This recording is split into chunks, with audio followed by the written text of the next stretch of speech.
ॐ विश्वानि देव सवितर्दूरितौ निपरौ सुवौ यद्भद्रं तन्न आसुवौ।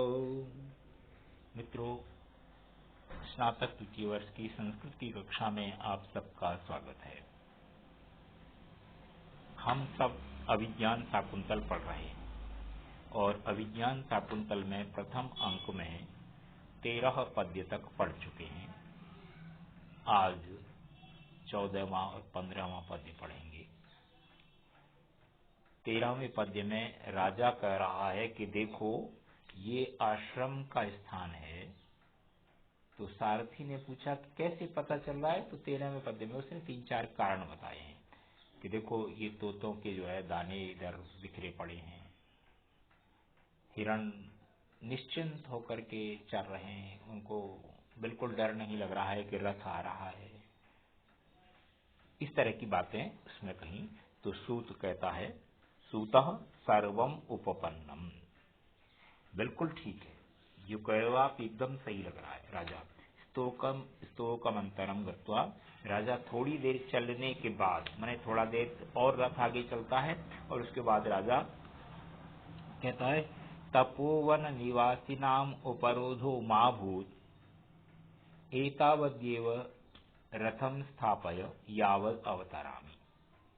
तपोवनवासी नाम, तपोवन में रहने वालों के उपरोधो माभूत, किसी प्रकार की बाधा न हो, माने रथ जाएगा, रथ के कारण से तपोवन के लोगों को कोई परेशानी न हो, इसलिए एतावत्येव रथम स्थापय, इसी जगह पर रथ को रोक दो।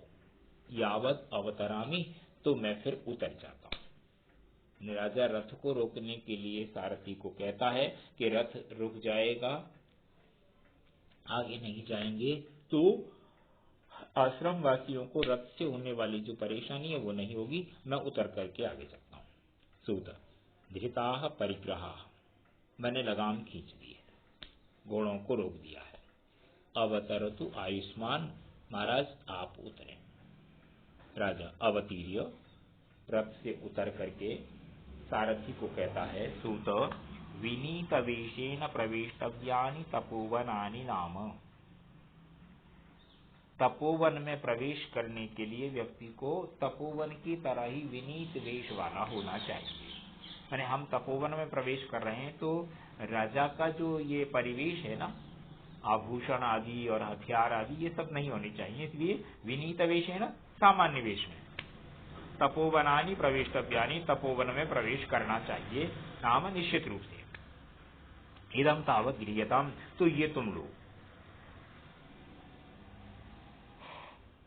यह तुम लो, ये कहकर के जो है ना, सूतस्य आभरणानि धनुश्च उपनीय अर्पयति, सारथी को अपने आभरण, आभूषण और धनुष दे देता है कि इनको रख लो, तो वो रथ में रख लेगा।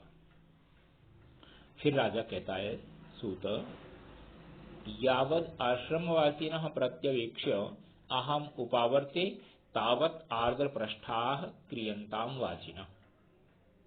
हे सारथी, जब तक मैं आश्रम वासियों से मिलकर के लौट कर आता हूं, प्रत्यवेक्ष मिलकर के बात करके, अहम मैं उपावर्ते लौटता हूं, यानी जब तक मैं आश्रम वासियों से लौट करके, आश्रम वासियों से बातचीत करके मिल करके आता हूं, तावत तब तक आर्द्र पृष्ठा क्रियंताम वाजिनः, घोड़ों की पीठ गीली कर दो। इसका मतलब है घोड़ों को खोल करके थोड़ा सा उनको नहलाना धुलाना, विश्राम करने की प्रक्रिया में आने दो।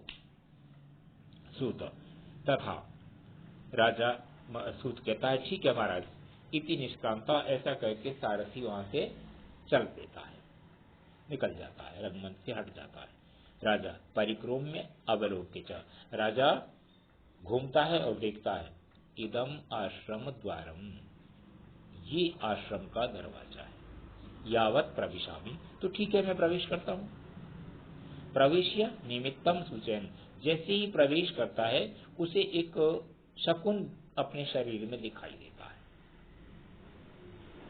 निमित्त में शकुन, शकुन की सूचना होती है। शकुन की सूचना क्या है कि उसकी दाई भुजा फड़क रही है। तो दाई भुजा का फड़कने का जो शकुन शास्त्र वाले लोग हैं वो मानते हैं किसी प्रिय व्यक्ति से मिलना होगा, और यहाँ इन्होंने प्रिय व्यक्ति कह करके सीधे सीधे महिला से मिलना होगा, पत्नी से मिलना होगा, ये कह दिया है। अब जो भी है, और वो शकुन की क्या सूचना है? शांतम इदम आश्रम पदम स्फुरति च बाहु कुतः फलम यास्यो अथवा भवितव्यानाम द्वाराणि भवन्ति सर्वत्र।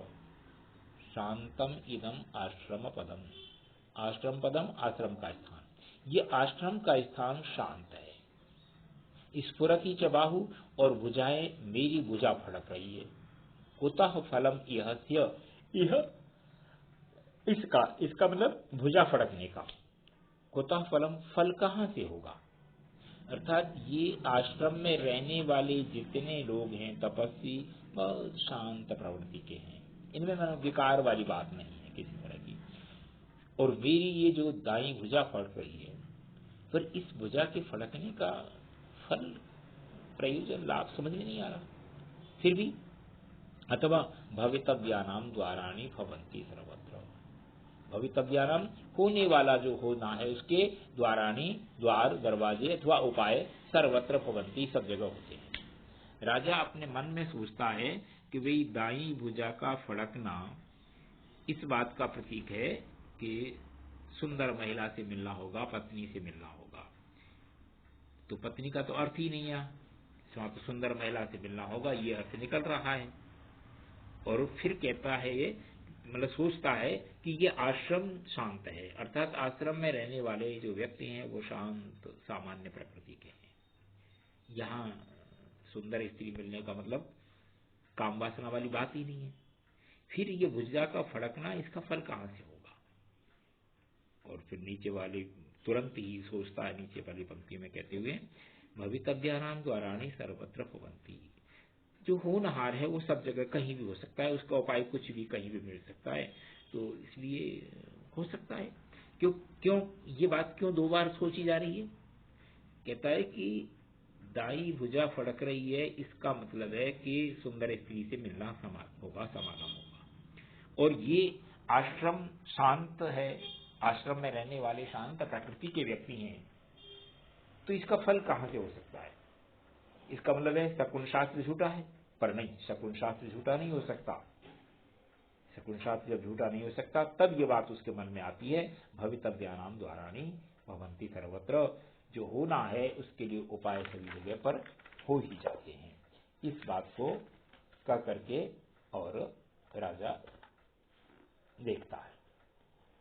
ततः प्रविशति यथोक्त व्यापारा स सखीभ्याम शकुंतला।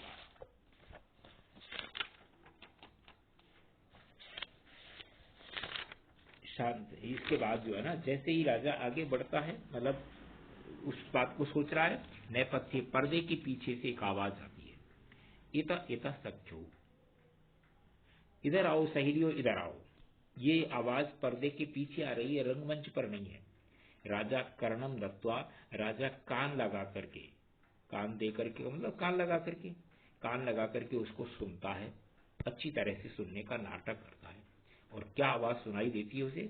अये दक्षिणेन वृक्ष वाटिकाम आलाप इव श्रूयते, दाईं तरफ वृक्ष वाटिका में कुछ आवाज सुनाई दे रही है।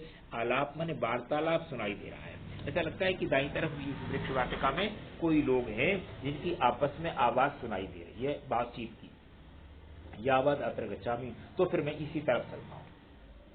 परिक्रम में अवलोके च, थोड़ा सा उस तरफ घूमता है और देखता है, अये एता तपस्वी कन्या, ये तपस्वी कन्याएं हैं।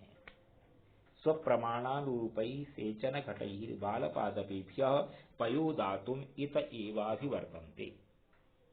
स्वप्रमाणारूपै, अपने प्रमाण के अनुसार, माने जितना बड़ा घड़ा उठा सकती हैं पानी का भरा हुआ, उतना ही बड़ा घड़ा लेकर के, सेचन घटई, सेचन के घटों को लेकर, बालपादपेभ्य, छोटे छोटे पौधों में, पयः पातुम, पानी देने के लिए, इत एव वर्तन्ते, इधर ही आ रही है। अपनी शक्ति के अनुसार पेड़ों को सींचने के लिए जितना बड़ा घड़ा होना चाहिए उतना लेकर के और पेड़ों को पानी देने के लिए इधर ही आ रही हैं, ये तपस्वी कन्या। निपुणम निरूप्य, फिर उनको बहुत अच्छी तरह से देखता है और देखता है क्या कहता है। ये सब कुछ बात वो अपने मन में सोच रहा है, मतलब पर्दे के पीछे इसका मतलब दूसरों को सुनाई नहीं दे रही है। मधुरम आसाम दर्शनम, ओहो इनका दर्शन बहुत सुंदर है, अर्थात बहुत सुंदर दिखाई दे रही है, कितनी बढ़िया आकृति है। और फिर शुद्धांत दुर्लभमिदं वपुराश्रमवासिनो यदि जनस्य दूरीकृतः खलु गुणैः उद्यानलतावलताभिः। शुद्धांत दुर्लभमिदं वपु, शुद्ध साफ, अंतर दुर्लभमिदं अंतःकरण में, अंतःपुर में, अंतःपुर मतलब राजमहलों में, राजमहलों में इदम वपु ये सुंदर शरीर दुर्लभ है। और ऐसा सुंदर शरीर आश्रमवासिनो यदि जनस्य, आश्रमवासी व्यक्ति का हो सकता है तो फिर दूरीकृता खलु, दूरीकृता दूर कर दिया गया है, अर्थात अपमानित कर दिया गया, तिरस्कृत कर दिया गया, पीछे छोड़ दिया गया। किसको, किससे? गुणई, गुणों के द्वारा, उद्यान लता वन लता भी, बगीचे की बेलों को वन की बेलों के द्वारा। वन में स्वाभाविक रूप से जो बेल पलती है उसे किसी प्रकार की कोई खाद पानी काट छांट कुछ नहीं मिलती है, वो अपने आप बढ़ करके पेड़ के साथ खड़ी हो जाती है और बड़ी सुंदर लगती है। और जो बगीचे में बेल लगाई जाती है, बगीचे में बेल लगाते हैं तो माली उसकी देखभाल करता है, उसको खाद पानी भी देता है, काट छांट भी करता है, सुंदर बनाने का प्रयत्न करता है। तो ये कहता है कि ऐसा सुंदर शरीर आश्रम में स्वाभाविक रूप से हो सकता है जितना कि सुंदर शरीर अंतःपुर में राजमहलों में दुर्लभ है। तो इससे लगता है कि जैसे जंगल में स्वाभाविक रूप से पली हुई बेल के द्वारा उद्यान की बगीचे की बेल जो है ना अपने आप में गुण सौंदर्य आदि के द्वारा पीछे छोड़ दी गई है, वैसे ही इन सुंदर शरीरों के द्वारा जो है अंतःपुर की रानियों का सौंदर्य भी तिरस्कृत कर दिया गया है। ये राजा अपने मन में ही सोच रहा है, कह रहा है। इसका सीधा सीधा अर्थ है कि शकुंतला, अनुसुईया, प्रियंवदा, ये दोनों तीनों बहनें जो पानी सींच रही हैं वो बहुत सुंदर हैं। उनकी सुंदरता को देख करके राजा को लगता है कि इतना सुंदर जो है ना मधुर आकृति तो अंतःपुर में भी नहीं है, और आश्रम के लोगों का इतना सौंदर्य हो सकता है तो उसका मतलब अंतःपुर के लोग तो इनसे पीछे हो गए। और वैसे ही उसकी उपमा के रूप में कहता है कि जैसे जंगल में पलने वाली स्वाभाविक जो बेल होती है उसके द्वारा अपने गुण सौंदर्य के कारण से उद्यान की बेलों को तिरस्कृत कर दिया गया है, ऐसे ही इनके द्वारा। तो फिर यावद इमाम छायाम आश्रित्य प्रतिपालयामि, तो ठीक है मैं इस छाया में बैठ करके इनकी प्रतीक्षा करता हूँ कि ये इधर ही आ रही हैं तो यहाँ आएंगी इधर, तब तक देखता रहता हूँ। इति विलोकयन स्थितः, ऐसा कहकर के उनको देखते हुए वहीं पर बैठता है। जब वो उधर आएंगी तब बातचीत होगी। तो आज का पाठ अपन मित्रों यहीं पर समाप्त करते हैं, इससे आगे कल पढ़ेंगे। आप पुस्तक लेकर के रखिए, ये मैं बार बार निवेदन करता रहा हूँ। धन्यवाद।